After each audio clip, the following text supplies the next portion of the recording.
दोस्तों, राधे राधे। एक राजा था। उसके 7 पुत्र और एक पुत्री थी।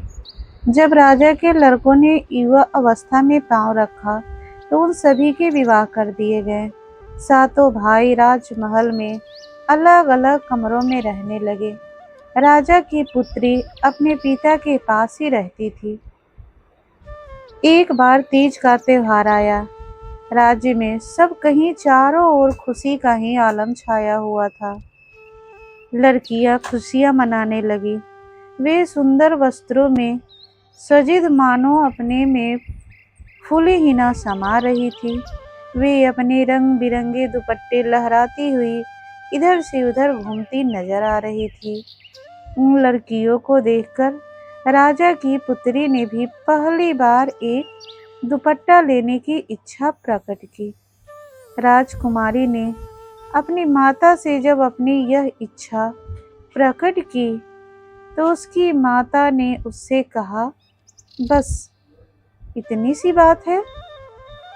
तुमने दुपट्टा ओढ़ने का अपना चाव पूरा करना है तो एक दुपट्टा अपनी भाभियों से ले लो। यह सुनकर वह अपनी भाभियों के पास गई, परंतु वह जिस भाभी के भी पास जाती वही उसे दुपट्टा देने से मना कर देती। अंत में उसकी सबसे छोटी भाभी ने उसे दुपट्टा दे दिया।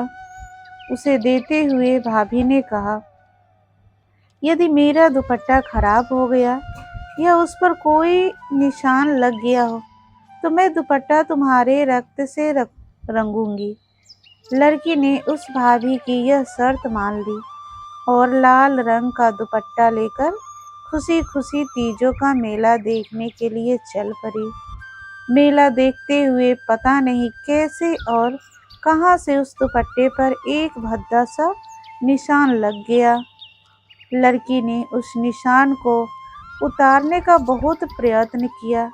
जैसे जैसे उसने उस निशान को उतारना चाहा, वैसे वैसे वह निशान और अधिक गहरा होता चला गया। लड़की को बहुत दुख हुआ, परंतु उसने बिना किसी से कुछ कहे वह दुपट्टा जाकर अपनी सबसे छोटी भाभी के संदूक में रख दिया और भाभी से जाकर केवल यही कहा कि मैं तुम्हारा दुपट्टा तुम्हारे संदूक में रख दिया है। समय बीतता गया। कुछ समय पश्चात जब उसकी भाभी ने अपना संदूक खोलकर उस दुपट्टे को देखा तो उस पर एक निशान लगा हुआ था। वह सहसा अत्यंत क्रोधित हो उठी और पलंग पर एक चादर ओढ़कर सो गई। जब राजकुमार ने अपनी पत्नी को उस दिन बेवक ही मुंह ढांप कर लेटे हुए देखा तो वह अत्यंत निराश हो गया। उसने बड़े प्यार से उससे पूछा, प्यारी रानी, आज तुम्हें क्या हुआ है? किसी ने तुम्हें कुछ कह दिया है क्या? राजकुमार के प्रश्न का रानी ने कोई भी उत्तर ना दिया और पहले की तरह ही उसी मुद्रा में चुपचाप लेटी रही। जब राजकुमार ने दूसरी बार पूछा तो रानी ने उसे कोई उत्तर नहीं दिया। फिर राजा ने तीसरी बार पूछा तो रानी कहने लगी, तुम्हारी बहन कुछ दिन पहले तीजों के मेले में जाते समय मुझसे दुपट्टा मांग कर ले गई थी। आज देखा तो उस दुपट्टे पर एक अत्यंत भद्दा सा निशान लगा हुआ है। मैंने उसे पहले ही चेतावनी देते हुए कहा था कि यदि इस दुपट्टे पर कोई भी निशान लग गया तो मैं यह दुपट्टा उसके रक्त से रंगूंगी। अब तुम्हारी बहन को अपना वहाँ वायदा पूरा करना होगा, नहीं तो मैं जीवित नहीं रहूंगी। राजकुमार सबको सुनकर कहने लगा, देखो, यह कोई बड़ी बात नहीं है। यह तुम्हारा वचन पूरा करवाने का कोई उपाय अवश्य करेंगे। कुछ ही दिन बीतने पर उसी राजकुमार ने कहा कि मैं अपने ननिहाल जा रहा हूँ। यह कहकर उसने अपनी पत्नी और बहन को भी यात्रा के लिए अपने ही साथ लिया। चलते चलते जब वे तीनों काफी दूर चले गए तब जंगल में एक स्थान पर जाकर राजकुमार ने अपनी बहन की देह को तलवार से काट डाला।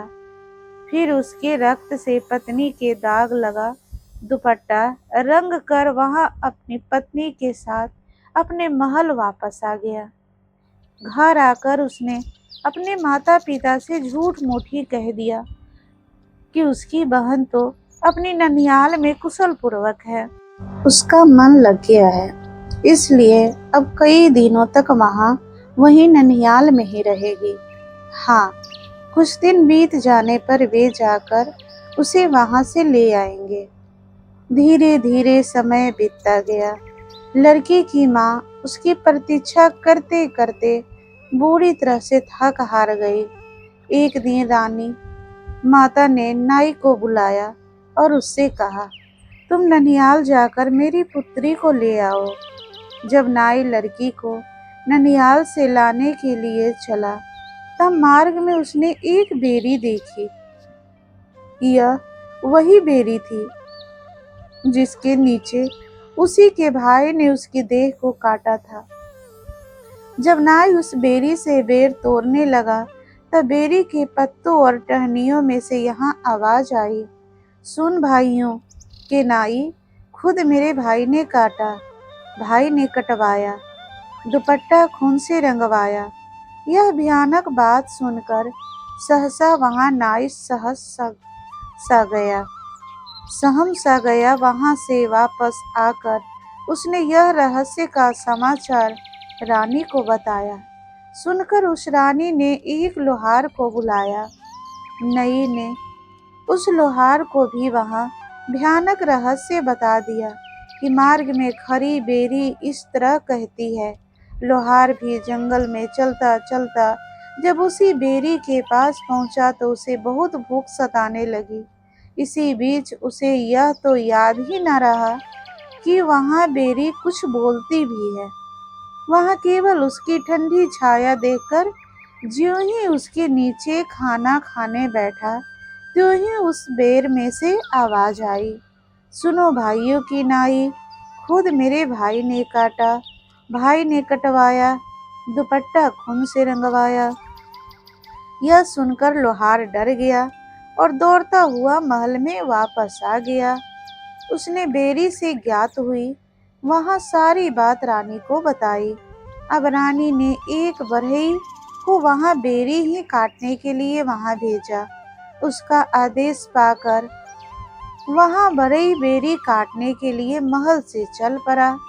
जब वहाँ बेरी के पास पहुँचा तो बेरी में से सिर्फ फिर से आवाज आई, सुन भाइयों की नाई, खुद मेरे भाई ने काटा, भाभी ने कटवाया, दुपट्टा खून से रंगवाया। जब उसने भी यहाँ आवाज सुनी तो पहले तो वहाँ बहुत डर गया और वहाँ से तुरंत वापस भागने की सोचने लगा। फिर कुछ देर तक मन ही मन सोचकर धैर्य रखकर वह बढ़ई उस बेरी के पास गया। अब उसने उसे हिम्मत करके अपनी तेज कुल्हाड़ी से काट कर परे फेंक दिया। ठीक उसी समय वहां से एक साधु महात्मा गुजर रहे थे। उन्होंने उस बढ़ई से कहा, यदि तुम इसमें से थोड़ी सी लकड़ी मुझे दे दो तो मैं अपने लिए इसकी एक बीना बना लूंगा। बढ़ई ने कहा, महाराज, आपको जितनी लड़की की भी आवश्यकता हो इस कटी हुई बेरी में से खुशी खुशी ले सकते हैं। साधु ने उसके कहे अनुसार उस बेरी में से केवल थोड़ी सी ही लकड़ी ली और उस लकड़ी से वहीं पर एक सुंदर सा बीना बना डाली।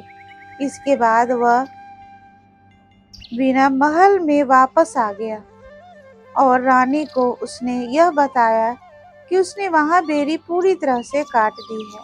हाँ, उस बेरी की थोड़ी सी लकड़ी लेकर एक साधु महात्मा ने अपने लिए एक बीना अवश्य बना ली है।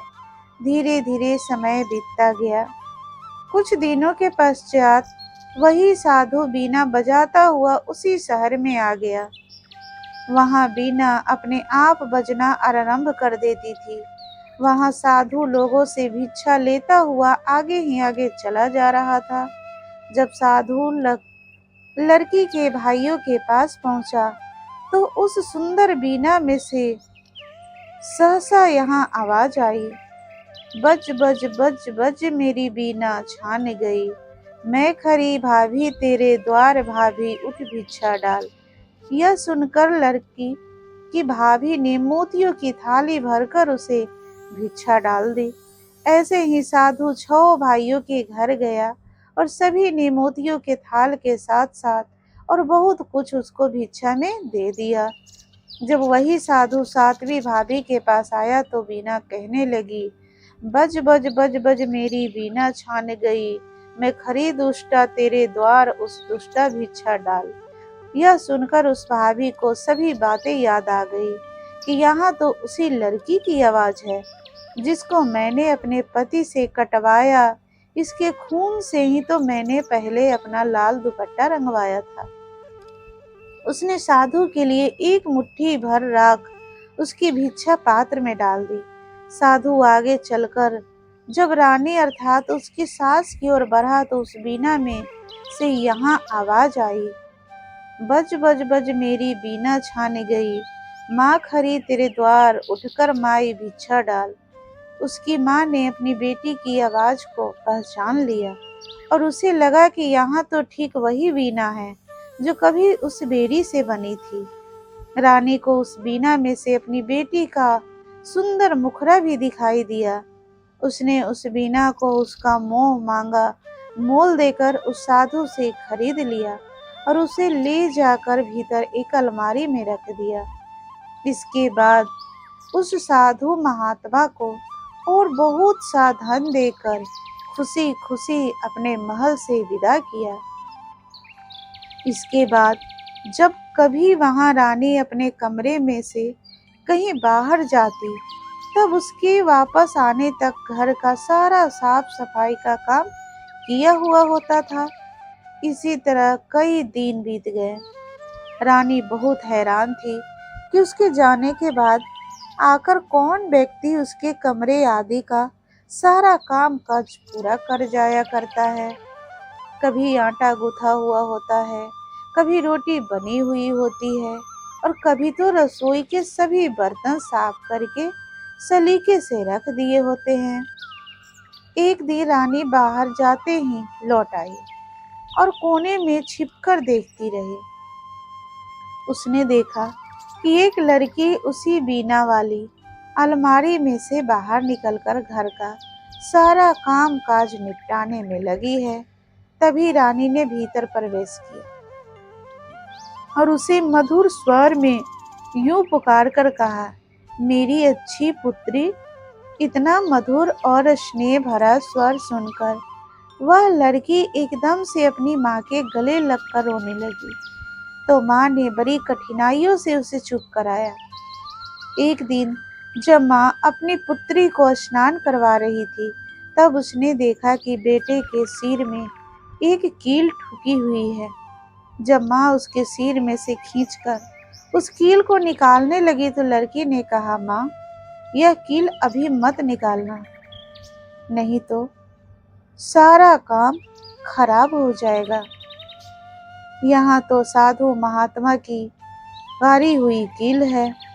इतना कहने के बाद उस लड़की ने अपनी सारी व्यथा कथा अपनी माँ को सुना दी।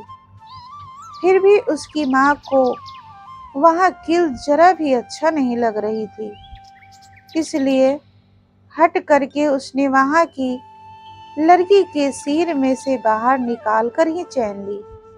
जैसे ही कील सिर में से बाहर निकली वैसे ही वहां लड़की अदृश्य हो गई। अब वहां उससे कहने लगी, माँ देखो तुम घबराना नहीं, माँ आगे जब कभी मुझे तुम याद करोगी तब मैं तुरंत तुम्हारी सेवा में आ जाया करूंगी, परंतु अब तुम्हारे सामने नहीं आ सकती। तुमने तो मेरी साधु की निशानी को ही भूल से गंवा दिया। उसके बाद लड़की की आवाज तो बहुत बार सुनाई दी, परंतु अपनी उस बीना के साथ उसकी बेटी उसे फिर कभी भी दिखाई ना दी। फिर रानी की आज्ञा पाकर उसकी भाभी और उसके भाई को, जिन्होंने उसे काटकर उसके खून से लाल दुपट्टा रंगा था, कुत्तों से बुरी तरह से चीर फाड़ करवा दिया। इसके बाद आगे से सारा परिवार प्रसन्नता और सुख शांति से अपना आगे का जीवन व्यतीत करने लगा। छह भाई अपनी उस बहन के ही नाम से सत्य और न्याय का राज करने लगे। प्रजा उन सब की लंबी आयु होने की ईश्वर से नित्य प्रति प्रार्थनाएं किया करती थी। उस प्रजा और उसके राजा को पूरे संसार के लोग आदर्श मानते थे। दोस्तों, कहानी कैसी लगी कमेंट में ज़रूर बताना। अगर अच्छी लगी हो तो कहानी को लाइक करें, सब्सक्राइब करें और शेयर करना ना भूलें। मिलते हैं कोई नई कहानी के साथ। तब तक के लिए आप स्वस्थ रहिए, सुरक्षित रहिए। धन्यवाद।